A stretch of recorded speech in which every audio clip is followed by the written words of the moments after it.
हिंदुस्तान में दो तबके हैं, एक सरकार है और एक जनता है। तो मैं जनता में जाके पर्चों के जरिए ये उठाना चाहता हूँ बात कि हुकूमत के जुल्मों पर नजर रखो, आपस में मत लड़ो। पिछले 30 बरस से धर्म के नाम पे अपने देश में घृणा पैदा की गई। उससे बुरी एक आंधी चल रही है देश में रामशिला पूजन के नाम पे। तो राम को मैंने हमेशा सबका माना है, हिंदुओं का नहीं या हिंदुस्तानियों का नहीं। राम तो सबका, सृष्टि का है। इन्होंने शिकारी बना के कि जैसे मुसलमानों का खिलाफ है वो। और किन मुसलमानों को? हिंदुस्तान में 90% जो मुसलमान है वो मेहनत की रोटी खाता है, और उसको आपने जलील करने के लिए कि बाबर की औलाद और राम को पकड़ लिया बीच में। मैं समझता हूँ इससे बुरी कपट की चीज कुछ नहीं हो सकती। भाजपा और उससे जुड़े हुए संगठन, उनकी पहली दलील ये होती है कि प्रभु राम का मंदिर अयोध्या में नहीं बनेगा तो कहाँ बनेगा। अपने कठिन सवाल उठा दिया। हमारे लिए राम कण कण में है। अयोध्या तो एक दिखावे का मंदिर है। जब आदमी मरता है, गांधी जब मर रहा था उस वक्त उसने राम का नाम लिया। वो राम का नाम सच्चा नाम था, राम उसके सामने खड़ा था। राम को मंदिर में जाने की चीज नहीं है। मंदिर तो हमारे यहाँ रहे क्या है, ज्यादातर बड़े बड़े मंदिर तो कट्टर जातिवाद को मजबूत करने के, दलितों को अपमानित करने के, अछूत बनाने के और राजाओं का, जमींदारों का महिमा मंडन करने के केंद्र रहे। मंदिर तो कभी हिंदुस्तान की संस्कृति का केंद्र रहा नहीं। बड़ी बड़ी मस्जिदें या मंदिर हिंदुस्तान की संस्कृति नहीं है। अब तो अच्छे दिन आ गए हैं, सब कुछ हो गया, अमृतकाल चल रहा है, अब ये सब आप क्यों कर रहे हैं? अब तो सब कुछ बढ़िया चल रहा है। नहीं भाई, इस वक्त जो हुकूमत चल रही है वो ध्रुवीकरण पर आधारित है। मंदिरों के, मस्जिदों के सामने उधम मचा के, मस्जिदों में सवाल करके, विकराल काल है ये, अमृतकाल नहीं है। नमस्कार, मेरा नाम हैदर अब्बास नकवी है और आप लोग मुझको इस वक्त द स्वतंत्र पर देख रहे हैं। जी हाँ, आप लोग सोचेंगे कि आज हम लोग कहाँ पर हैं। जी, हम लोग दिल्ली के एक जगह पर हैं और यहाँ पर हमारा आने का एक कारण है एक ऐसी शख्सियत से आपकी मुलाकात कराना जिसको सुनना आप पसंद करेंगे कि आज के दौर में भी ऐसे लोग हैं। हमारे सहयोगी विक्रांत यादव हमारे साथ हैं। आइए मिलते हैं और जानते हैं और आपको भी बताते हैं कि आज हम कहाँ पर हैं और किससे मिलने जा रहे हैं। आइए।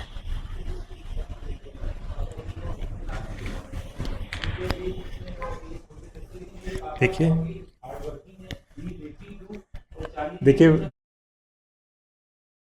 विक्रांत किन से बात कर रहे हैं और क्या बात कर रहे हैं, आपके लिए कितनी ज़रूरी बात है, आज आपको ये समझ में आएगा।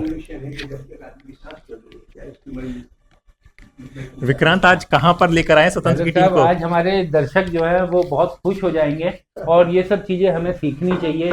और मैं ये तो नहीं कहूँगा कि आज हम एक ऐसे गांधीयन से आपको मिलाएंगे, ऐसे गांधीवादी से मिलाएंगे जो बुजुर्ग हैं। बुजुर्ग मैं नहीं कहूँगा, क्योंकि जो युवा है उनसे ज़्यादा शक्ति के साथ वो गांधीवादी विचार को लेकर आगे चल रहे हैं और पूरे देश को, दुनिया को सिखा रहे हैं कि किस तरीके से बापू की लाठी पकड़कर, अहिंसा की लाठी पकड़कर भी आगे बढ़ा जा सकता है। उनके विचारों को जिया जा सकता है, उनके विचारों को जीने के लिए दूसरों को भी बताया जा सकता है। हम प्रोफेसर वीके त्रिपाठी साहब के पास हैं। सर, बहुत बहुत शुक्रिया द स्वतंत्र पर आने के लिए। और हम त्रिपाठी सर के घर पर ही पहुंचे हैं। त्रिपाठी सर आईआईटी से पढ़े, फिर आईआईटी में पढ़ाया, और अब ये जो आप पर्चे देख रहे हैं ना, इसी तरह के पर्चे लेकर आपको घूमते हुए कहीं भी किसी भी शहर के कोने में दिख जाएंगे। और देखिए, मैंने जो पर्चा उठाया उस पर कितनी अच्छी बात लिखी है कि गांधी समाधि पर सैनिक सुरक्षा, गांधी भावना के विपरीत, राजघाट। आपको वो दृश्य याद होगा जो अभी हाल ही में आया था। जी अदर साहब। सर, इतना सब कुछ विक्रांत ने आपके बारे में बताया, आप मतलब कि हमने जो आपका विजुअल देखा, लोगों ने आपका जो विजुअल देखा, वो आप इस तरह के पर्चे बांटते हैं और लोगों से कुछ बातें करते हैं। कभी कभी हमने देखा कि कोई पुलिस वाला आपको मना भी करता है। तो सर, ये क्या शुरुआत है और क्या समझाना आप चाह रहे हैं सर? ये मैंने महसूस किया है कि हिंदुस्तान में दो तबके हैं, एक सरकार है और एक जनता है। सरकार के पास पुलिस है, मिलिट्री है, अथॉरिटीज़ हैं, संस्थाएं हैं। वैसे तो संस्थाएं ऑटोनोमस रहनी चाहिए, लोकतांत्रिक तरीके से चलाई जानी चाहिए, लेकिन उन पर कब्जा कर लिया गया है, तो उनके पास बड़ी ताकत है। लेकिन जनता देश के लिए दौलत पैदा करती है, देश में संस्कृति को जिंदा रखती है। संस्कृति के माने आदमी अपने घमंड और अहंकार और नफरत पे काबू पाए, मिलजुल के रहे, एक दूसरे की मदद करे। इसी को हम संस्कृति कहते हैं। चाहे वो म्यूजिक के जरिए प्रकट हो, चाहे वो आपसी व्यवहार में प्रकट हो, शिक्षा के जरिए प्रकट हो तो उसको यानी देश की रूह जनता है। तो मैं जनता में जाके पर्चों के जरिए ये उठाना चाहता हूँ बात कि हुकूमत के जुल्मों पर नज़र रखो, आपस में मत लड़ो। क्योंकि पिछले 30 बरस से धर्म के नाम पे अपने देश में घृणा पैदा की गई। 3000 साल से हमारे देश में जात के नाम पे भी घृणा और भेदभाव है। लड़कियों के प्रति तो पता नहीं कब से भेदभाव बरता जाता है। तो नफरत तो है। इस नफरत के बावजूद हिंदुस्तान के जो मेहनतकश तबके हैं, मजदूर है, कारीगर है, किसान है, कम आमदनी का कारोबारी है, उस आदमी ने, ठीक है कुछ खोट भी है, उसके बावजूद उसने सच्चाई को पकड़ा, दर्दमंदी को पकड़ा और ईमान की रोटी कमाने वाली इस मूल बात को पकड़ा। किसी को लूट के नहीं खाता आदमी। तो मैं उनके बीच में जाना चाहता हूँ कि भाई ये जो घृणा है, ये जो शोषण है, इसको आँख खोल के देखो कि आज कोई बादशाह शोषण नहीं कर रहा। एक तबका है हुकूमत की मदद से आपको शोषण संसाधनों पे कब्जा कर रखा है, बाजार पे उसका नियंत्रण है। तो बाजार में मजदूर की आवाज़ नहीं है, किसान की आवाज़ नहीं है। तो इन सवालों को देखो तो आप छोटी छोटी चीज़ों पे झगड़ोगे नहीं। यही मैं बात करता हूँ। पर्चों के जरिए मुझे फ़ायदा ये होता है क्योंकि वो मुद्दा जिस पे हमें सरकार से बातचीत करनी चाहिए, तो उस मुद्दे को मैं सरल शब्दों में एक्सप्लेन करता हूँ एक कागज़ पे। उसकी फिर 4000 कॉपियाँ निकालता हूँ, घर घर गली गली में जाता हूँ, लोगों से मिलता हूँ। आमतौर पे तो लोग पर्चा ले लेते हैं, कैसे थैंक यू यार, कुछ भी नहीं बोलते, ले लेके चले जाते हैं। लेकिन 10 आदमी के पीछे एक आदमी फिर बात करता है। जब मैं किसी से बात करता हूँ तो 2 आदमी और सुनते भी हैं। तो इस तरीके से हमारा डायलॉग चलता है। अगर कागज़ ना होता तो हम किस आधार पे बात करते हैं। इस तरीके से कागज़ हमारी लिए मदद करता है। सर वैसे तो आपने आईआईटी में पढ़ा है, उसके बारे में भी बात करेंगे, लेकिन जो आपने कहा कि धर्म और इन सब चीज़ों पर जो लड़ाई होती है वो नहीं होनी चाहिए। आप तो 90 के दौर में जब अडवाणी जी निकल रहे थे अपनी रथ यात्रा लेकर, तभी आप शायद अपनी यात्रा लेकर राजघाट पहुंच गए थे। आपने उसे शायद कुछ नाम भी दिया था, आत्मचिंतन या आत्ममंथन। आत्ममंथन। जी जी हाँ। जी। तो एक्टिविज्म यानी सालों से करते आ रहे हैं आप, और क्या वो घटना थी अगर उसके बारे में? दरअसल 1989 में भागलपुर का दंगा हुआ जी। मैं उन दिनों आईआईटी से छुट्टी लेके सैबेटिकल लीव पे अमेरिका गया हुआ था। और उस जगह हमें खबर लगी कि हिंदुस्तान में दंगा हुआ। तब तक मैं किसी सामाजिक सवाल पर सोचता तो था, लेकिन एक्टिव नहीं था कि 4 लोगों से चर्चा करूं। उस वक़्त मुझे बहुत तकलीफ़ हुई और मैं हिंदुस्तान आया 3 हफ्ते के लिए छुट्टी लेके। और यहाँ आने के बाद मैंने ये माहौल देखा तो मैं बैठ गया, मेरा दिल, कि भागलपुर का दंगा तो बुरा है ही, लेकिन उससे बुरी एक आंधी चल रही है देश में रामशिला पूजन के नाम पे। धर्म कहा जाता है उसको। मैं बचपन में जब 10 साल का था मैंने रामायण पढ़ी थी, और जब मैंने रामायण पढ़ी तो एक दिन मुझे ख्वाब में भगवान राम, सीता और लक्ष्मण जंगल में जाते हुए दिखे थे। यानी इतना इन्वॉल्व था मेरा। तो राम को मैंने हमेशा सबका माना है, हिंदुओं का नहीं या हिंदुस्तानियों का नहीं। राम तो सबका, सृष्टि का है, सबको प्यार करता है, सबके दिलों में धड़कता है। और इन्होंने शिकारी बना के कि जैसे मुसलमानों का खिलाफ है वो। और किन मुसलमानों को? हिंदुस्तान में 90% जो मुसलमान है वो मेहनत की रोटी खाता है, ईमान का पक्का है। ईमान माने जो बात बोलेगा सच्ची बोलेगा। और उसको आपने जलील करने के लिए कि बाबर की औलाद और राम को पकड़ लिया बीच में, मैं समझता हूँ इससे बुरी कपट की चीज़ कुछ नहीं हो सकती। ये बात मुझे चुभ गई। मैं अमेरिका वापस गया। उस वक्त मैंने एक्टिविज्म मेरा चालू हुआ, 6 जनवरी थी 1990 की। और मैंने एक बैठक बुलाई हिंदुस्तानी लोगों की, उनको NRIs कहते हैं। 36 लोग जमा हुए और उस वक्त मैंने बात रखी। कई लोगों ने बोलते रहे, लोग अपना अपना सुनाते तजुर्बा। कोई लखनऊ के थे रहने वाले, कोई आजमगढ़ के थे, कोई कहीं के थे, गोरखपुर के भी थे, एक साथी प्रोफेसर थे। उन्हें अपनी अपनी बातें रखी कि माहौल ऐसा है, ये है। कई लोगों ने दुख जाहिर किया। मैं सोचता रहा कि मैं क्या करूं। उस दिन मैंने एक मशवरा दिया। हमने कहा कि हम लोग एक सिग्नेचर कैंपेन चलाएं ना। तो लोगों ने कहा ठीक है। तो फिर वो मैंने मजमून तैयार किया, उसकी मैंने कुछ 1000 कॉपियाँ बनवाई, क्योंकि टारगेट ये रखा था कि हमें 1000 लोगों के दस्तखत कराने हैं इस पर। तो अब 1000 लोगों के दस्तखत तब मिलेंगे जब हम कम से कम 4000 लोगों तक अप्रोच करेंगे। तो वो मुझे करना था, तो वो मैंने काम किया। 2 महीने हमें इसमें लगे। तो मेरे एक्टिविज्म की शुरुआत पर्चे से ही हुई। दरअसल वो एक मेमोरेंडम तैयार किया, उसका शुरुआत हुई। तो खैर वो एक अलग कहानी है। जब आपने सवाल पूछा था कि हमारी अडवाणी जी की यात्रा का क्या हुआ, तो जब मैं हिंदुस्तान लौट कर आया अपना सेबेटिकल पूरा करके, हमने IITs में बैठक की और 17 जुलाई को सद्भाव मिशन का गठन हुआ यहाँ पे हिंदुस्तान में जी। तो एकाएक खबर लगी कि अडवाणी जी की रथ यात्रा निकल रही है, सोमनाथ से अयोध्या जानी है। मुझे यात्रा हिंदुस्तान की जन संस्कृति के खिलाफ मालूम पड़ी और जन संस्कृति का सबसे उज्जवल रूप प्रकट हुआ था गांधी के जरिए, सत्याग्रहों के जरिए। जब हमने आज़ादी की लड़ाई लड़ी बगैर हथियारों के, तो मुझे लगा कि एकदम उसके उलट है, तो क्या करूं। तो मैंने लोगों से मशवरा किया।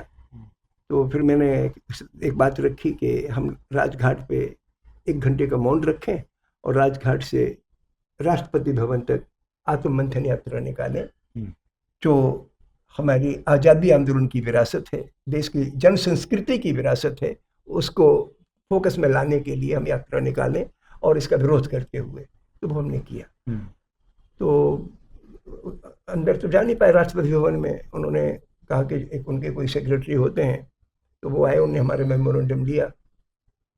इस तरीके की हमारी यात्रा थी वो।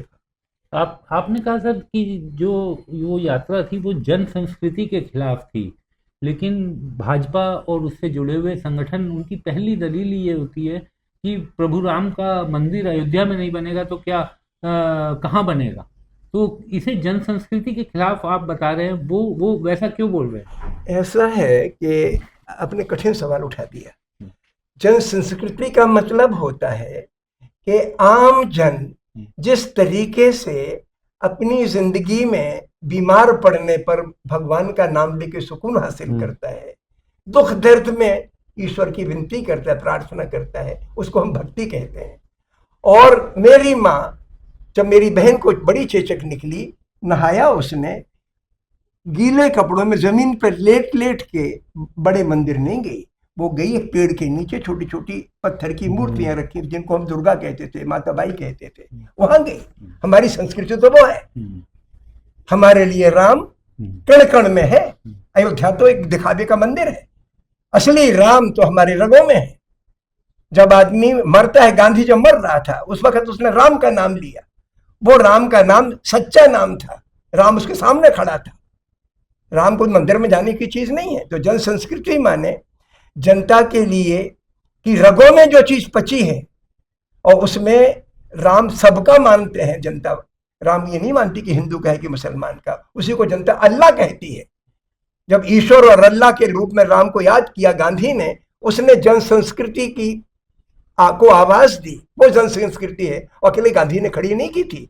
हमारे मुल्क में कम से कम 500 बरस सूफी संतों का आंदोलन चला, जिससे जन संस्कृति खड़ी हुई, जो मंदिर से हटके। मंदिर तो हमारे यहाँ रहे क्या है, ज्यादातर बड़े बड़े मंदिर तो कट्टर जातिवाद को मजबूत करने के, दलितों को अपमानित करने के, अछूत बनाने के, और राजाओं का, जमींदारों का महिमा मंडन करने के केंद्र रहे। मंदिर तो कभी हिंदुस्तान की संस्कृति का केंद्र रहा नहीं। छोटी छोटी मणियां, छोटे छोटे पेड़ों के नीचे के रखे भगवान, वो हमारे भगवान है। ये हिंदुस्तान की संस्कृति है। बड़ी बड़ी मस्जिदें, मंदिर हिंदुस्तान की संस्कृति नहीं है। तो इसलिए मैं चाहता था कि ये मंदिरों के नाम पर, और ये तो घृणा का मंदिर, मुकम्मल घृणा, टोटल राजनीति। पहले बादशाहों का या राजाओं का महिमा मंडन होता था, अब ये महिमा मंडन करने लगे खरबपति लोगों का, जुनून से भरे लोगों का, गॉड से हीरो हो गया, इस तरीके की बात। ये तो जनसंस्कृति के टोटल खिलाफ है।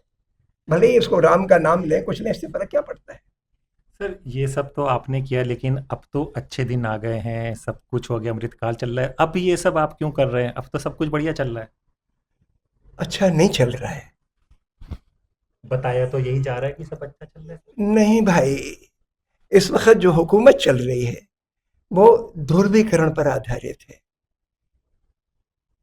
सटल तरीके से और ब्लेटेंट तरीके से। ब्लेटेंट तरीके से माने लिंचिंग करा के, मंदिरों के, मस्जिदों के सामने उधम मचा के, मस्जिदों में सवाल करके, तो ब्लेटेंट तरीका। और सटल तरीके से वक्फ का कानून ले आए। सिर्फ पोलराइजेशन का मसला है। और एक संगठन है जो इन सब चीजों को चलाता है, आरएसएस, उसका कब्जा, या बीजेपी, इनका कब्जा हर शिक्षण संस्थान पर, हर महकमे पर, चाहे वो जुडिशियरी क्यों ही क्यों ना हो, पुलिस हो, सीबीआई हो, ईडी हो, तमाम, या आईटी, इनकम टैक्स डिपार्टमेंट के हर डिपार्टमेंट पर ऐसे लोगों को बिठा दो कि दूसरे लोग अगर हल्की सी भी सच्चाई की आवाज उठाएं तो उनको ये पहले तो गद्दार कह के लिंचिंग वाले मारेंगे, उनके पर्चे छीनेंगे, जलील करेंगे, गाली गलौज करेंगे, उनके खानदान के लोगों को ह्यूमिलिएट करेंगे। और अगर उससे बच गए तो हुकूमत की तरफ से पुलिस तंग करेगी या ईडी उस पर छापे मारेगी। तमाम लोगों के साथ ये हुआ है। तो अमृतकाल किस किस्म का अमृतकाल है ये? एक स्टेटमेंट देने से नहीं होता। अमृतकाल तो वो अमृतकाल होगा जब आदमी सर उठा के चलेगा, आदमी भूल जाएगा कि हिंदू है कि मुसलमान, दलित है कि सवर्ण। जिस समाज में, ठीक है, अपनी अपनी आइडेंटिटी से, मैं ये नहीं कहता कि ये जाति को पूरा खत्म करने में हम एकदम में कर सकते हैं, ठीक है, धर्म भी सौ लोगों के रहेंगे, अलग तरीके से लोग इबादत करेंगे, जाति की अपनी संस्कृति होती है, शादी ब्याह चलो जाति में कर लिया, ये सब चलेगा। लेकिन घृणा करें एक दूसरे से, जब कहीं मिले तो हम जात को प्रोमिनेंस दे के मिलें कि भला जाति का है तो हम उसे ऐसे मिलेंगे और दूसरी जाति के वैसे मिलेंगे। मैं समझता हूँ ये चीज अमृतकाल यानी विकराल काल है, ये अमृतकाल नहीं है। तो इसलिए इसकी जरूरत है कि हम लोगों के दिमाग से प्रेजुडिस यानी घृणा, नफरत निकाल दें। सर, आप सरकार की भी बात करते हैं, गाजा तक का, फिलिस्तीन, वहाँ के मसले लेकर आप पर्चे लेकर निकल जाते हैं। अब हाईकोर्ट ने, देश की हाईकोर्ट ने, मुंबई हाईकोर्ट ने ये तक बोला कि आप गाजा की चिंता कर रहे हैं, अपने देश में बहुत मसले हैं, तो क्या अब गाजा, फिलिस्तीन, इन सब मसलों पर हम बोल भी नहीं सकते? क्या किस तरीके से आगे बढ़ा जाएगा? कई लोग अपने बच्चों से कहते हैं कि बेटा देश की फिक्र तो बाद में करना, पहले तू घर की फिक्र कर। तो घर की समस्याएं नहीं दिखती क्या? मेरे पिताजी जब आज़ादी की लड़ाई में जेल गए तो उनके चाचा इस बात से नाराज थे कि तुझे पुलिस पकड़ लेगी, क्यों जाता है, घर की समस्या नहीं दिखती तुझे क्या? थे मजदूर के बेटे, लेकिन गए क्योंकि उनको लगता था कि इस जिंदगी में सिर्फ रोटी कमाना, पेट भरना, ये तो जिंदगी का मकसद नहीं है। थोड़ा सा हटके तो सोचो। और उसके लिए आपको अंग्रेजी हुकूमत से लड़ना है तो आपके लिए दिल्ली आने की जरूरत नहीं थी। आपके गांव में जो जमींदार था, जो नुमाइंदा था ब्रिटिश हुकूमत का, उसके जुल्म से लड़ना था। मेरे पिताजी ने देखा था कि गांव का जमींदार जब गांव में आता है तो हमारे गांव का मंदिर का पुजारी दूर से पहले उनको देख के महाराज सर झुका के बिल्कुल गुलामों की तरह महाराज आशीर्वाद वो कहता था, हाथ ऊपर करता था। परंपरा तो ये रही होगी कि ब्राह्मणों को देख पहले बादशाह के राजा कहता होगा महाराज पाए लागी, तब वो कहता होगा आशीर्वाद। यहाँ उल्टा हो रहा था क्योंकि सत्ता उसके हाथ में थी, तो नौकर था उनका पुजारी। तो मेरे पिताजी ने समझ लिया था बचपन में कि ये जो अंग्रेज तंत्र है इसकी जड़ें बहुत गहरी हैं। उसी तरीके से इजराइल जो गाजा पे कर रहा है वो आइसोलेशन की एक्टिविटी नहीं है। हमारी हुकूमत इजराइल से जुड़ी हुई है, हम उनसे हथियार खरीदते हैं। और उनकी जो मानसिकता है हिंदुस्तान के संपन्न वर्ग के वो जज महोदय, हिंदुस्तान के सिपाही, हिंदुस्तान के तमाम रईस जो हुकूमत से जुड़े हैं, उनकी विचारधारा को मानते हैं, वो लोग इस बात से बहुत खुश हैं कि आप कंकड़ का जवाब पत्थर से देना है तो आप इजराइल से सीखो। नेतन्याहू उनका हीरो है, पहले हिटलर हीरो हुआ करता था। तो ये तो, और इन लोगों से हमें जूझना है। यही तो लिंचिंग कराते हैं, लिंचिंग कराने की शय उनको वहां से मिल रही है। तो इनके लिए जो ताकत मिल रही है वो वहां से मिल रही है, गाजा से मिल रही है। इसलिए इन जजेस को और हमारे अधिकारियों को सोचने की जरूरत है कि आप इंसान हो, आप खोल के देखो। आप हिंदुस्तानी तो बहुत बाद में हो, पहले आप इंसान हो। और इंसान वो होता है कि जो जात, धर्म, देश, भाषा इनसे हट के सच्चाई देखने की कोशिश करता है। और जुल्म इस मैग्नीट्यूड का अगर कहीं हो जाए कि बेकस लोगों को तड़पा तड़पा के भूखा प्यासा मारा जाए, भूख नरसंहार किया जाए तो आपके अंदर सहन होनी चाहिए। आप गाजा लड़ने नहीं चाहेंगे, आप अपने आसपास के जुल्म से लड़ेंगे, लेकिन वो ताकत आप में आएगी तभी जब आपकी आंखें खुली होंगी और आपको गाजा का जुल्म दिखेगा। सर मतलब कि आज के युवाओं की बात करते हैं कि वो करते हैं भाई गाजा, साफ साफ शब्दों में बोलते हैं कि मुसलमान लोग हो रहे हैं, मुसलमान मर रहे हैं, नेतन्याहू हमारा दोस्त है, सब कुछ है, मुसलमानों के मरने का वो भी गाजा में क्यों आपको परेशानी हो रही है? इसलिए कि मुसलमान तो कोई है ही नहीं, ना कोई हिंदू है, ना कोई यहूदी है। ये हम सब इंसान की पहचान का 1% हिस्सा भी नहीं है। हम सारे के सारे लोग इंसान हैं। थोड़ी सी सिर्फ पूजा पाठ या एक आध खान पान के मामले में हिंदू मुसलमान, हिंदुस्तानी पाकिस्तानी होता है। अवाम तो आंख खोल के देखने वाली एंटिटी है। 50-15 करोड़ मील दूर है सूरज, हम सूरज को देखते तो जुड़ जाते हैं उससे। गाजा तो हमसे कुछ हजार मील दूर ही है। जिस वक्त आप अपने सेल्फ को भूल जाते हैं, आप सबसे जुड़ जाते हैं। इसलिए कोई गाजा पे मुसलमान मर रहा है, ये तो फजूल की, वो बिल्कुल सतही स्टेटमेंट भर है। आपके अंदर एक जुनून पैदा हुआ है कि दबा के रखो, कुचल के रखो। किनको? जो आपके कहे में ना हो, और आपके कहे में भी हो तो गुलामों की तरह रहें। इस मानसिकता से, इस साम्राज्यवादी मानसिकता से ये पूरा सोच चल रहा है। ये जो तर्क आप बता रहे हैं, लोग दे रहे हैं, वो इसी से पनपा है।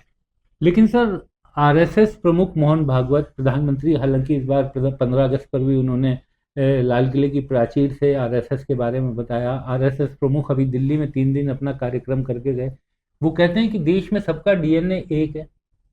तो फिर ये किस तरह से समझा जाए? इससे घटिया बात, वो मैंने गजल लिखी थी कुछ साल पहले कि हम कहते तो ये हैं कि वसुधैव कुटुंबकम, और अपने पड़ोसी तक को, अपनी बहन तक को के साथ में भेदभाव बरतते हैं, लड़के लड़की में फर्क करते हैं। तो कहना अलग बात है। मोहन भागवत का सिर्फ स्टेटमेंट है, लेकिन उनके शाखाओं में, उनके जो 50 संगठन हैं, उनमें क्या करते हैं? वो किस किस्म की इतिहास की किताबें लिखवा रहे हैं, किस किस्म का औरंगजेब के किस्से गड़गड़ के सुना रहे हैं, किस तरीके से एक गरीब मजदूर पर बादशाहों की इमेजेस थोप के उसकी लिंचिंग करवाते हैं। कभी आत्मनिरीक्षण तो करें, मोदी जी भी करें और हमारे भागवत साहब भी करें। जिस आरएसएस की प्रशंसा के गीत गाए उन्होंने लाल किले के प्राचीर से, कभी टोटलिटी में आरएसएस को देखा उन्होंने? उनको कैसा गढ़ा, प्रधानमंत्री को कैसा बनाया? जो आदमी गुजरात के नरसंहार के बाद एक पत्रकार के सवाल पर यह जवाब देता है, किसी ने पूछा कि साहब आपको गुजरात में मरने वालों का रंज हुआ? तुमने कहा भाई कुत्ता भी कार के नीचे आ जाता है, दुख होता है ना। ये शब्द थे। कुत्ते के मरने पे उनको दुख हो जाए तो मुझे खुशी होगी। इंसान की तो बात बहुत बड़ी बात है। आमतौर पे हम ये महसूस करते हैं कि जिस आदमी के अंदर संवेदनशीलता होगी वो बनावट नहीं करेगा। किसी भी आदमी पर जुल्म होता है, बेकसूर आदमी मारा जाए, चाहे वो बिल्किस बानो मारी जाए, चाहे हाथरस की लड़की मारी जाए, आपकी आत्मा रो पड़ेगी। आप भेदभाव नहीं बरतोगे, लेकिन इनके दिमाग में तो कुछ है नहीं। तो इसलिए शब्दों से मैं ज्यादा प्रभावित होता नहीं। सर, गांधी का जिक्र और संविधान का जिक्र सभी लोग करते हैं, पर मानता कौन है? कौन आपको दिख रहा है और कैसे गांधी को माना जाए और संविधान पे चला जाए? संविधान की जो रूह है, बुनियाद ये मानती है कि सारे मनुष्य एक हैं, कोई छोटा बड़ा नहीं है। धर्म के नाम पे, जात के नाम पे, पढ़ाई लिखाई के नाम पे, हैसियत के नाम पे सब एक है। ये बुनियादी बात है। और गांधी इसी के लिए जिया, इसी के लिए मरा कि हमारे देश में कोई भी कितना भी कमजोर हैसियत का आदमी हो, किसी से दबके ना चलना पड़े, आजाद होकर जी सके। यही संविधान का कायदे कानून इसी के लिए बनाए गए। लेकिन इस पे इम्प्लीमेंट करने की जिम्मेदारी दोनों पर है, जनता के ऊपर भी है और सरकार के ऊपर भी है।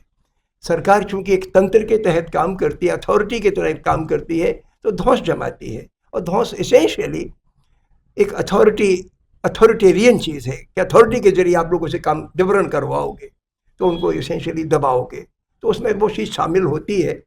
कई सरकारें थोड़ा खुले दिमाग के प्रधानमंत्री होंगे तो कोई अफसर उनके सामने इतनी शैतानी नहीं करेंगे, क्योंकि शैतानी तो पुलिस और अधिकारी करते हैं, प्रधानमंत्री की रुख देख के वैसा बरतते हैं। लेकिन जनता के स्तर पर बड़ी जिम्मेवारी है। जनता में लोगों के अंदर, सब आदमियों का तो मैं नहीं कहता, लेकिन गांव पीछे 10-20 लोग, हर मोहल्ले में 10-20 लोग ऐसे चाहिए जो किसी भी आदमी पर जुल्म होता है तो उस जुल्म करने वाले के ऊपर आवाज़ उठा सकें। और ये बात देख लें, आपके बड़े बड़े जुल्म सरकार की शह पे होते हैं। लिहाज से हमें ऐसे लोग खड़े करने हैं बस्तियों में, तभी संविधान जिंदा होगा, जो हुकूमत की शय को उजागर कर सकें, जैसे आप लोग कर रहे हैं। हमारे हिंदुस्तान में बड़ा मेन मीडिया भले इस काम को ना करे, लेकिन आप जैसे लोग घर घर जाके, मुझे तो मतलब सचमुच में मुझे ताकत मिली आप लोगों से कि आप लोग मेरे घर चले आए। मैं तो कुछ नहीं हूं, और अब तमाम लोगों के बीच, जनता के बीच में जाते हैं। मैं तो जनता के एक अदना सा आदमी हूं। तो आप जैसे लोगों से समाज जिंदा रहेगा। आप ही लोग हिंदुस्तान की जन संस्कृति को जिंदा रखेंगे, लोगों की आत्मा को जिंदा रखेंगे, क्योंकि आप हुकूमत से के गलत कामों पर नजर रखने वाले लोगों को आप ताकत दे रहे हैं। ये बड़ी बात है। सर, एक चीज़ में, क्योंकि बीजेपी और जो संघ परिवार है, उनके जो कार्यकर्ता और नेता हैं, एक जो बात निकल के आती है, उनकी बड़ी दलील ये रहती है कि इस मुल्क का बंटवारा तो धर्म के ही आधार पर हुआ था। ये तथ्य है कि पाकिस्तान जो है वो धर्म के आधार पर बना था। उसके बाद भी हिंदुस्तान में जो मुसलमान रह गए, उनके साथ सरकारें तुष्टीकरण करती चली आई, जिस कारण जो बहुसंख्यक वर्ग है वो अपने आप को उपेक्षित महसूस करता रहा। ये उनकी तरफ से एक बड़ी दलील दी जाती है। इस दलील में एक खोट है, बुनियादी खोट ये है कि बंटवारा हिंदुस्तान का नहीं हुआ, हिंदुस्तान की राजनीति का हुआ, और वो हुआ था 1920 में, जिस वक्त गांधी जी ने रोलेटेक सत्याग्रह चलाया और असहयोग आंदोलन खड़ा किया। अंग्रेजों के पांव हिंदुस्तान से हिल गए थे।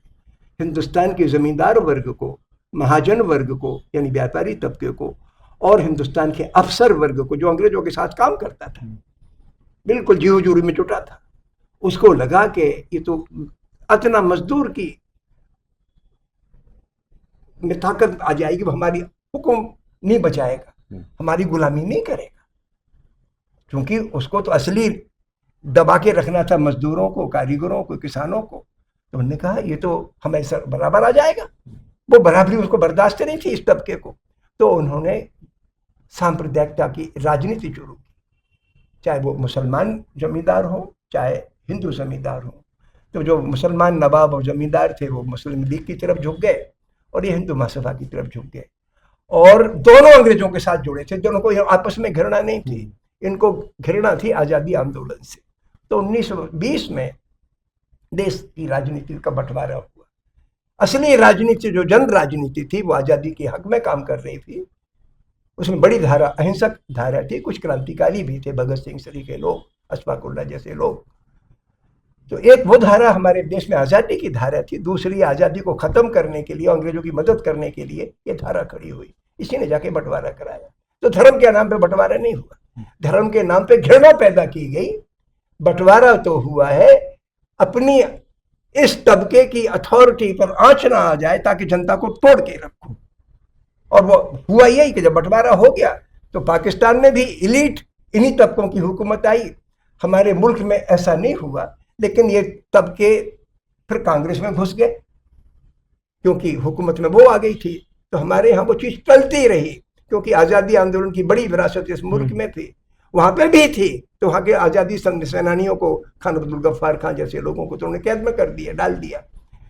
और चूंकि जुनून का माहौल था, 1 करोड़ लोग इधर से उधर या उधर से इधर आ गए थे, 10 लाख के करीब लोग मर गए थे। तो हिंदुस्तान में तो चूंकि गांधी थे, नेहरू थे, पटेल थे, मौलाना आज़ाद थे और तमाम लोग थे। मतलब पूरे गांव-गांव में कार्यकर्ता गांधी ने खड़े कर लिए थे। पाकिस्तान में भी खड़े कर दिए थे, खान अब्दुल गफ्फार खान ने, बलूचिस्तान वगैरह में, पंजाब में भी बहुत लोगों ने खड़े किए थे। लेकिन समहाउ पाकिस्तान में उनकी हुकूमत नहीं आई, हुकूमत जिन्ना साहब के हाथ में आई, मुस्लिम लीग के हाथ में आई और हिंदुस्तान की हुकूमत कांग्रेस के हाथ में आई।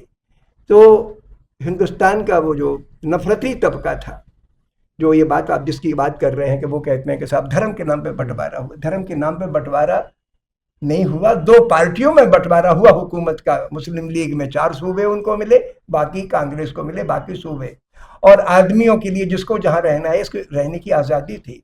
अब ये बात दीगर है कि चूंकि दंगे फसाद भड़क गए तो आदमियों ने अनसेफ महसूस किया, तो बहुत सारे मुसलमान हिंदुस्तान छोड़ के पाकिस्तान चले गए, कुछ पाकिस्तान से इधर आ गए। लेकिन लार्जली जो तबादला हुआ आबादी का आना जाना वो सरहदी इलाकों में हुआ।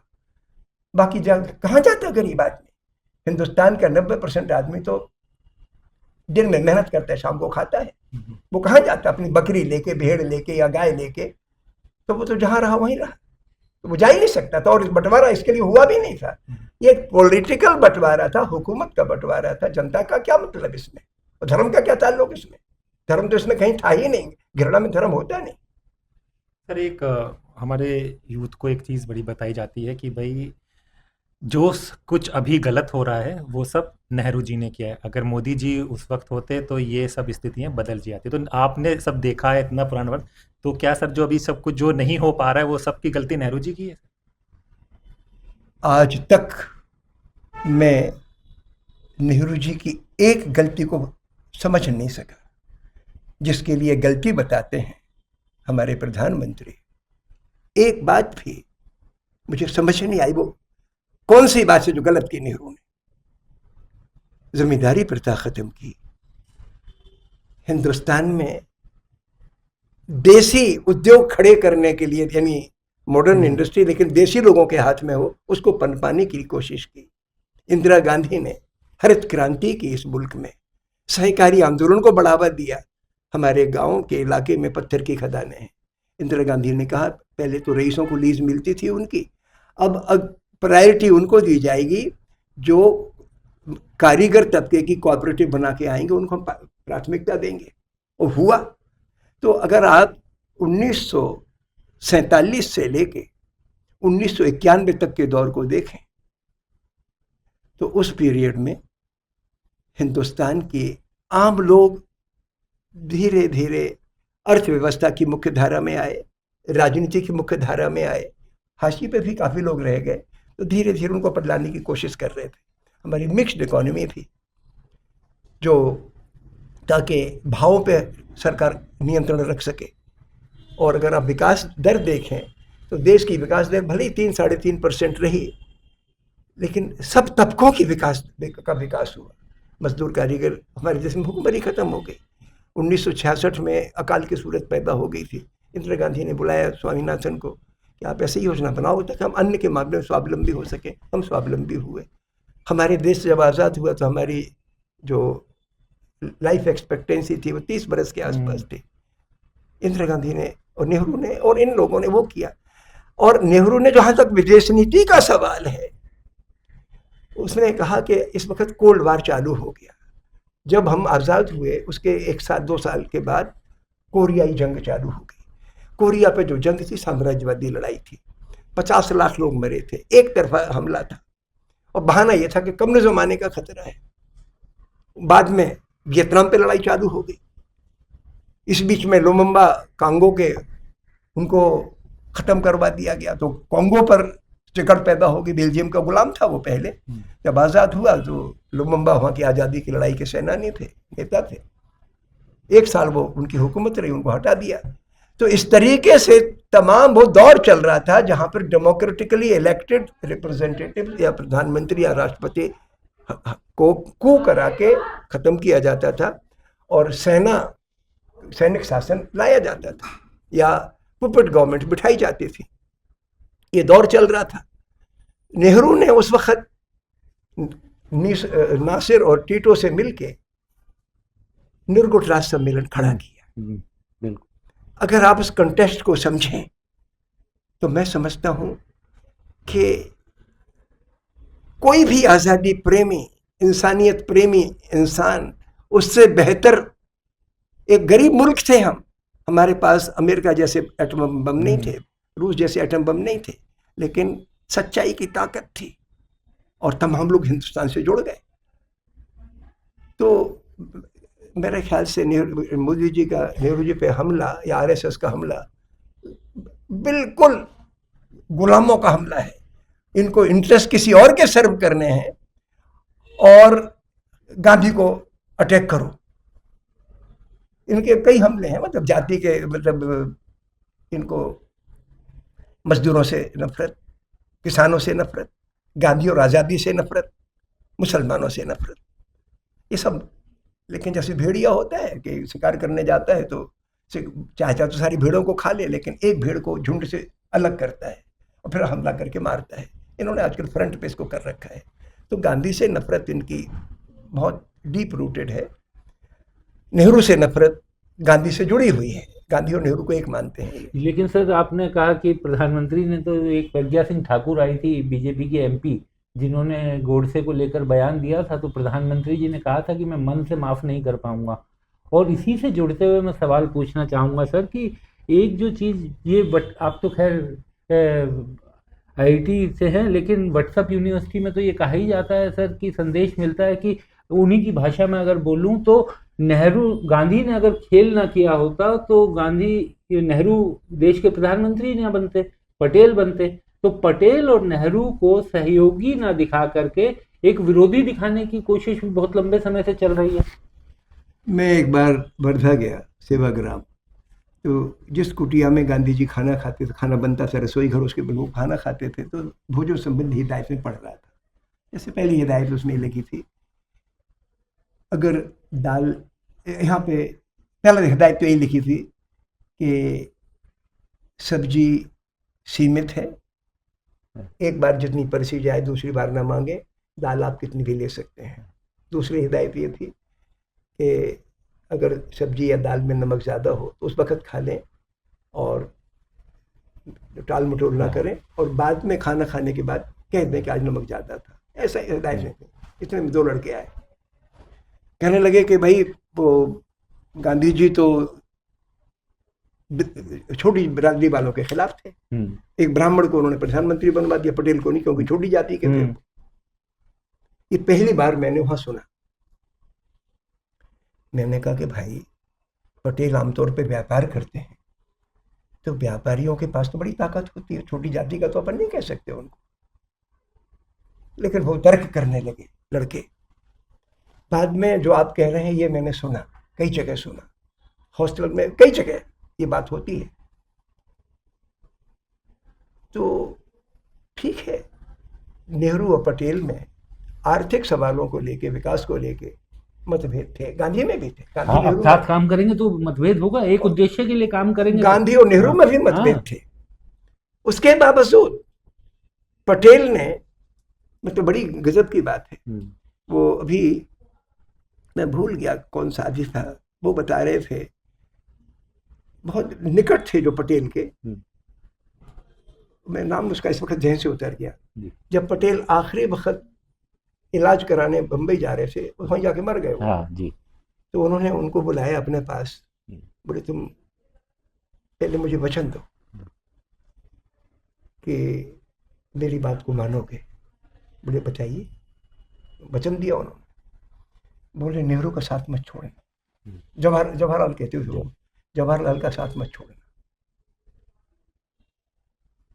तो इस वक्त कठिन दौर से गुजर रहा है, यानी नेहरू की फिक्र करते थे पटेल। और नेहरू को, जिस वक्त नेहरू गांधी मरे उस वक्त या उसके पहले, मतलब जो हमारी इंटरिम गवर्नमेंट बनी थी उसके प्रधानमंत्री बन गए थे नेहरू। नेहरू का मर्तबा किसी भी प्रधानमंत्री से, धरती पर कितनी भी प्रधानमंत्री से ऊंचा था। उसके लिए प्रधानमंत्री बनना एक ना के बराबर चीज थी। उसका एक विजन जरूर था कि हम हिंदुस्तान आज़ाद हो जाएगा तो हम घृणा से इस तरीके से बाहर निकालेंगे, ऊंचेपन से बाहर निकालेंगे, अंधविश्वासों से बाहर निकालेंगे, सबको आगे ले चलेंगे। ये नेहरू का विजन था, पटेल का भी विजन था, लेकिन नेहरू ने इस मामले में चूंकि दुनिया देखी थी, अमेरिका का विज्ञान का तरक्की भी देखी थी, रूस की क्रांति से भी वो प्रभावित थे, तो उनका एक्सपोजर ज़्यादा था और पटेल भी महसूस करते थे कि ये आदमी काबिल ज़्यादा है। गांधी ने पटेल से पूछा भी था एक मर्तबा कि तुम पटेल प्रधानमंत्री बनोगे, तो पटेल ने कहा नहीं, नेहरू काबिल है। तो इनको पटेल पे की बात पे भरोसा करें कि इनके एलिगेशन पे, ये कोई मतलब नहीं। सर आपसे बात करना इतना अच्छा लग रहा है कि बात खत्म ना हो। पर सर अभी जो बच्चे हैं उनका सिलेबस भी बदला जा रहा है, कई चीज़ें काटी जा रही हैं, सब कुछ किया जा रहा है, तो बच्चों को कहाँ से क्या चीज़ें पता चलेंगी, कैसे पता चलेंगी, बड़ा एक सवाल खड़ा हो रहा और है। इसी में छोटा सा जोड़ते हुए ये भी आरोप लगता है कि आप लोगों अभी तक गलत इतिहास पढ़ा रहे थे, हमारे देश के जो शिक्षाविद थे वो गलत पढ़ा रहे थे, अब ठीक किया जा रहा है। ये बात तो सही है कि हमारे इतिहासविद गलत इतिहास पढ़ा रहे थे, लेकिन वो 99% सही था। 1% उसमें कमी थी, गलत तो नहीं, कमी थी कि जनता के सरोकारों का उसमें उतना मैनिफेस्टेशन नहीं होता था, इस लिहाज से वो कमजोर इतिहास था। ये तो उल्टा कर रहे हैं, वो जो 99% सही इतिहास के उसको खत्म करके जो इग्नोर्ड था 1%, उसके ऊपर और पर्दा डाल रहे हैं ताकि आप समझ ही ना सको। ये क्या बात हुई कि भाई अंग्रेजी राज में 190 साल अंग्रेजों ने हुकूमत की, हमारे मुल्क की 45 ट्रिलियन डॉलर की दौलत इंग्लैंड गई। ये प्रोफेसर उषा पटनायक ने इंग्लैंड में जाके शोध किया, किताब लिखी। दादा भाई नौरोजी ने अपने जीवन काल में इसका खुलासा किया था। पूरे आंकड़े उनको, चूंकि जल्दी डेथ हो गई थी तो सन 45 तक के उनके पास आंकड़े नहीं थे, क्योंकि वो 1915-16 के आसपास गुजर गए थे।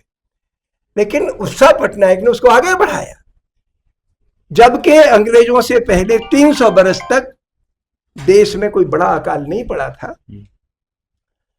और एक अंग्रेजी इतिहासकार है एडम जोन्स, उसने किताब लिखी द जेनोसाइड, यानी नरसंहार। बड़े बड़े नरसंहारों का जिक्र है, वियतनाम वार का जिक्र है, उसमें ये कोरियन लड़ाई का जिक्र है, जब रेड इंडियंस का सफाया हुआ अमेरिका में उसका भी जिक्र है, उन सब का जिक्र है। एक चैप्टर उसने हिंदुस्तान के बारे में, उसने कहा 1757 में हिंदुस्तान में अंग्रेजी हुकूमत की शुरुआत हुई, उसके पहले 300 साल तक, चाहे वो बाबर का ज़माना हो, अकबर का ज़माना हो, मराठाओं का ज़माना हो, रंजीत सिंह का ज़माना हो, हैदर अली का ज़माना, मतलब उस ज़माने तक कहीं पे हिंदुस्तान में बड़े अकाल नहीं पड़े थे। और उसकी वजह भी कुछ बताई, उसी में बताया कि अंग्रेजों के आने के बाद अकाल पड़ने लग गए, और 2 अकालों का बड़ा जिक्र उसमें है। 1898 में जो अकाल पड़ा, जिसमें 1,40,00,000 लोग मारे गए। दूसरा अकाल पड़ा 1902 में, जिसमें 50 लाख लोग मारे गए अकाल की वजह से, और कुछ महामारियां भी फैल गई उसकी वजह से। और एक अकाल का नेहरू जी ने अपनी किताब में जिक्र किया, 1943 का बंगाल का अकाल, जिसमें करीब 30 लाख से 40 लाख लोग मारे गए। और मैं मानता हूं वो पार्टीशन का मुख्य कारण था, उस अकाल में लोगों का मरना।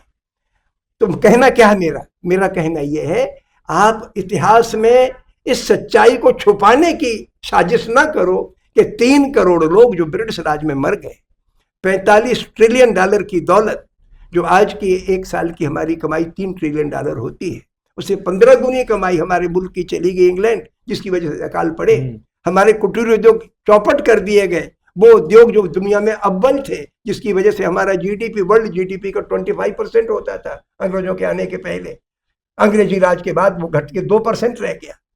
तो इस पर पर्दा डालने के लिए हम औरंगजेब को ले आएंगे, हम पुराने गणेश जी को ले आएंगे।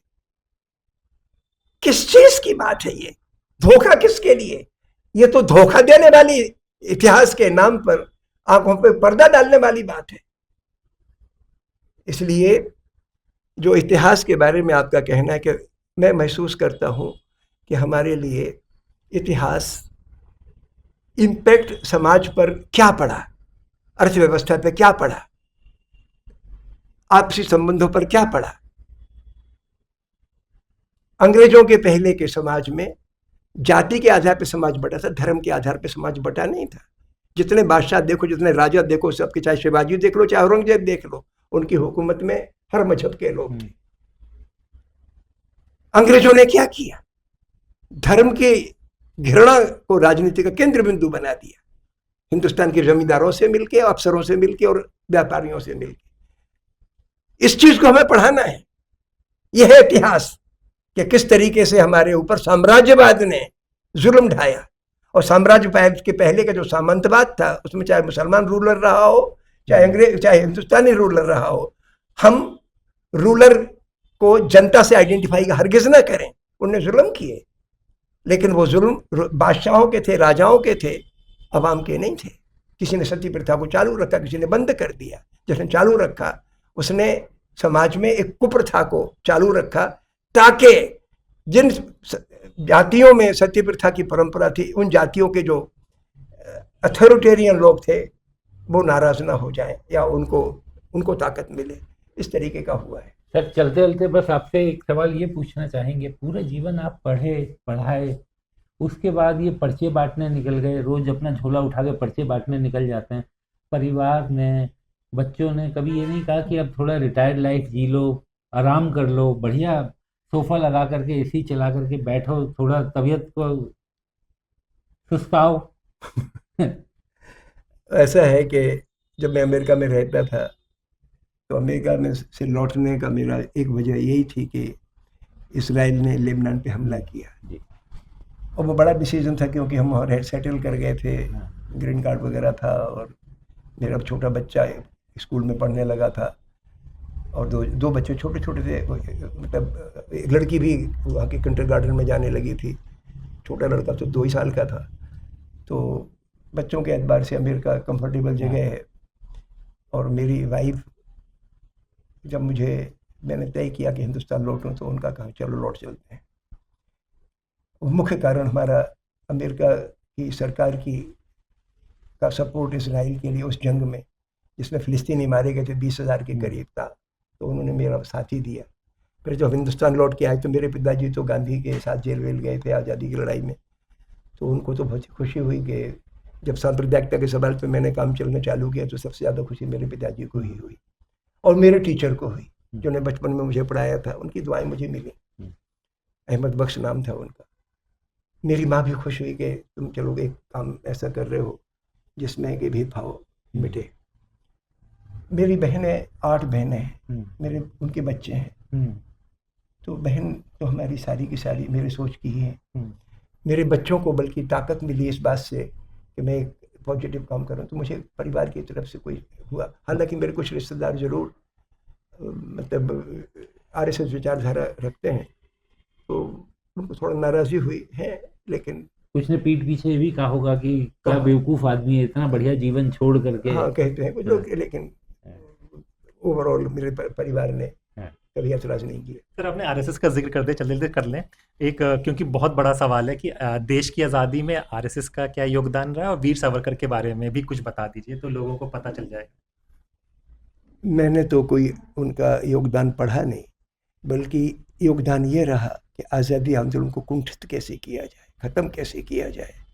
1942 में जब भारत छोड़ो आंदोलन चला, तो हिंदू महासभा ने और मुस्लिम लीग ने मिलके बंगाल में और सिंध में सरकारें चलाई। कहने को ज़मीन पे एक दूसरे की घृणा करते थे।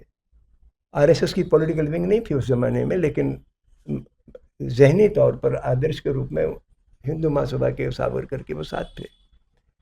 सावरकर के बारे में भी इस बात को तो मैं मानता हूँ कि उन्होंने आज़ादी की जो 1857 की लड़ाई थी उसको सही तरीके से समझा और समझाया लोगों को कि it was first war of independence, तो उस लिहाज से तो ठीक थे। लेकिन बाद में 1908 और 9 के बाद, जब से गांधी से उनकी मुलाकात लंदन में हुई, उसके बाद से उनकी हर एक्टिविटी एंटी गांधीयन रही। और गांधी एज ए इंडिविजुअल नहीं, Gandhi as a leader of Indian masses, जिसने इस हिंदुस्तान में आज़ादी आंदोलन की में अवाम को खींच के लाया, जो उस के बारे में उनकी पूरी जिंदगी इसी बात में लगी रही कि how to demean Gandhi, how to neutralise Gandhi. इतनी मुझे कहना है इस बारे में। और सर, राहुल गांधी के बारे में सही ट्रैक पर हैं कि कहीं भटके हुए हैं कि सब चीज़ें? इतना मैं कहना चाहता हूँ कि सांप्रदायिकता से मैं लड़ाई 36 साल से लड़ रहा हूँ। जब मैं यात्रा निकालता हूँ तो मेरे मार्च में 100 से ज़्यादा आदमी कभी नहीं हुए। जो आत्ममंथन यात्रा में भी इतने थे, और बाद में और 5-7 यात्राएं मैंने निकाली हर बड़े मुद्दे पे। इससे ज़्यादा हमें लोगों को जुटा नहीं सका। पर्चे जरूर मैं पहले 10-10 हज़ार बांटता था, आजकल 4,000 बांटता हूँ। तो ठीक है, वो इम्पैक्ट पड़ता है। जब राहुल गांधी की भारत जोड़ो यात्रा निकली तो उसने एक बड़ी गजब की बात कही, उसकी वजह से उसकी यात्रा में लाखों लोग शरीक हुए। उसने कहा, देश के लिए असली खतरा आरएसएस और अडानी अंबानी गठजोड़ से है। ये बात मैं महसूस करता हूँ कि जो बात मैं 36 साल में, हालांकि मैं मानता था कि हिंदुस्तान का जो संपन्न वर्ग है वो फाउंटेन हेड है सांप्रदायिकता का, लेकिन किस तरीके से डायरेक्टली फायदा पहुंचाती है हुकूमत में आने के बाद हमारे प्रधानमंत्री या उनका मंत्रिमंडल, इन रईसों को, ये उसने उजागर किया। ये हिम्मत की बात है। सर आपने हमें इतना वक्त दिया, आपसे बात करना मतलब कि अभी सवालों खत्म नहीं हुए लगता, क्योंकि ज्ञान का भंडार है ना। लेकिन हैदर साहब, मैं जाते जाते एक छोटी सी चीज़ अगर सर परमिशन दें, क्योंकि उन्होंने ये समझाने की कोशिश की हमारे दर्शकों को कि प्रभु क्या है, ईश्वर क्या है, तो अपने मन में ये कतई ध्यान मत लाइएगा कि त्रिपाठी जी ईश्वर को नहीं मानते या कहीं नास्तिक ना हो। मैं एक छोटी सी चीज़ दिखाना चाहूँगा कि जैसे ही मैं घर में घुसा था तो आप देखिए कि बाकायदा प्रभु का स्थान बनाया हुआ है, पूजा का स्थल है, तो पूरी तरीके से अपने ईश्वर को मानते हैं, दूसरे के ईश्वर से भी प्रेम करते हैं, चाहे वो दूसरे धर्म को मानने वाला हो। यही हमारे देश, हमारी संस्कृति है कि अपने धर्म का हम पालन करें और दूसरे के धर्म का पूरी तरीके से सम्मान करें। सर बहुत बहुत शुक्रिया, आपने हमारे से बात करने के लिए समय निकाला, बहुत बहुत शुक्रिया। बहुत बहुत शुक्रिया भाई आप दोनों। चलिए, तो आज हमने आपकी मुलाकात कराई, हमें भी सीखने को मिला और आप लोगों को भी सीखने को मिलेगा। इसी तरह की शख्सियत आप दा स्वतंत्र में मिलते रहेंगे। तो हमारे साथ हमारे सहयोगी विक्रांत यादव और मैं आपका दोस्त हैदर अब्बास नकवी, फिर होगी मुलाकात ऐसी किसी शख्सियत के। तब तक के लिए नमस्कार। हमारे चैनल को कृपया लाइक करें, सब्सक्राइब करें और अपने साथियों से भी जरूर करवाएं। शुक्रिया।